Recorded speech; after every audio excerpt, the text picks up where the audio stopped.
Welcome back to the videos where we explore the humanist life stance. I'm your host, Domino. Today we're talking about pursuing good, by which we mean pursuing happiness. But happiness will turn out to be something complicated to go after.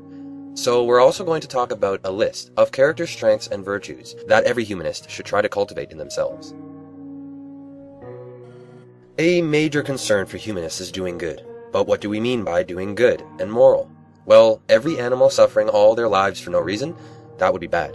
On the other hand, rocks can't care about what happens to them. Nothing can be better or worse. We agree on that, right? These ideas have been explored in much more depth by philosophers like John Stuart Mill or Immanuel Kant. They have thought about the end goals, and they have thought about means and character. As citizens, we have to ensure that progress in green and gray technologies is matched by cultural progress. I would be pretty disappointed if the only thing we did with all of our power was to destroy ourselves. I guess what I'm saying is that for humans, a word like moral can help us pursue a future of our choosing. So as humanists trying to be good and trying to be practical, let's say that something is more moral if it leads to more well-being. That leads to the question, what is well-being? Science is moving towards studying that question. It turns out all you have to do is think positive thoughts. Really?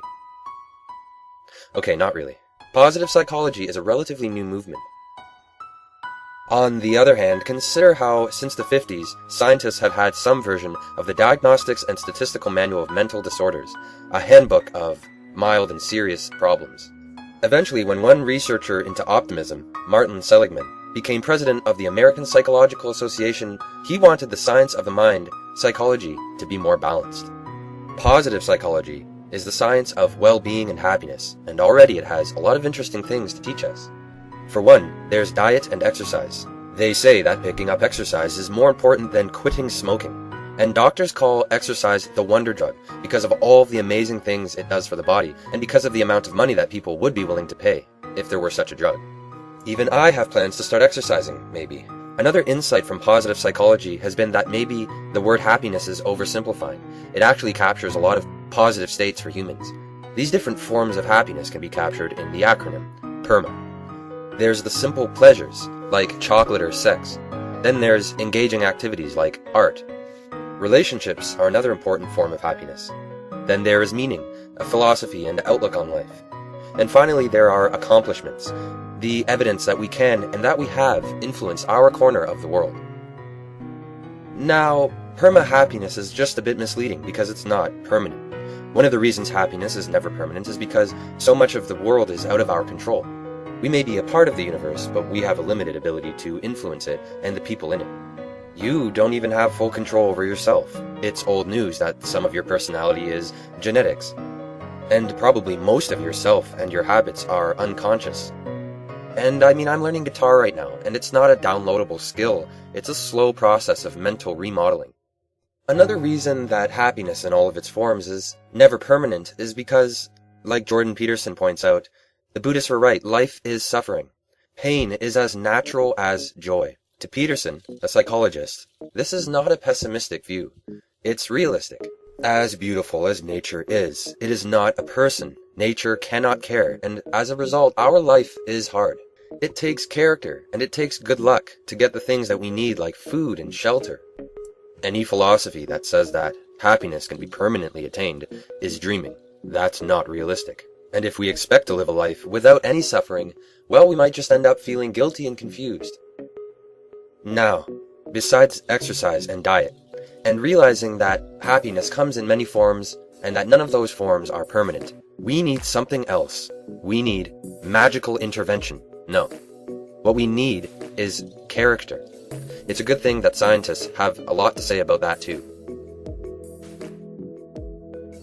Today we have various versions of the DSM, but another part of Seligman's contribution to the science of happiness was to create a balancing handbook, the character strengths and virtues. It's in its first edition, so it can and should be revised. It's not like humanists need to pretend that they got it right the first time. The way that Seligman and his team put together this handbook is the way that you would hope any good secular investigator would, by seeking the wisdom of all humanity, regardless of belief or station. The team asked people from around the world to name virtues that are always desirable and cooperative, virtues that could be cultivated in young citizens. The team really drew on the wisdom of all of our brothers and sisters, from ancient and modern, from Indian, Chinese, Greek, from theist to atheist, from Gandhi to Benjamin Franklin, from Pope John Paul II to Mark Twain. The team came up with 24 character strengths and virtues. Luckily, these 24 can be grouped for convenience into 6 categories, and even 3, which we will use. The virtues are not restricted to any one category, but it does help memorize and make things simpler. The first group we will call the will. They are strengths and virtues that face opposition and avoid excess. Somebody with a strong will is persevering, honest, self-controlled, prudent, modest, and spiritual, or having a sense of purpose. The next group we will call the mind. They are the virtues and strengths that manage knowledge and wisdom. Somebody with a strong mind is creative, curious, wise, critical, studying, brave, energetic, socially intelligent, awe-inspired, and hopeful. Finally are the strengths and virtues of the heart that build healthy communities and friendships. Somebody with a good heart is kind, loving, leading, fair, cooperative, forgiving, grateful, funny.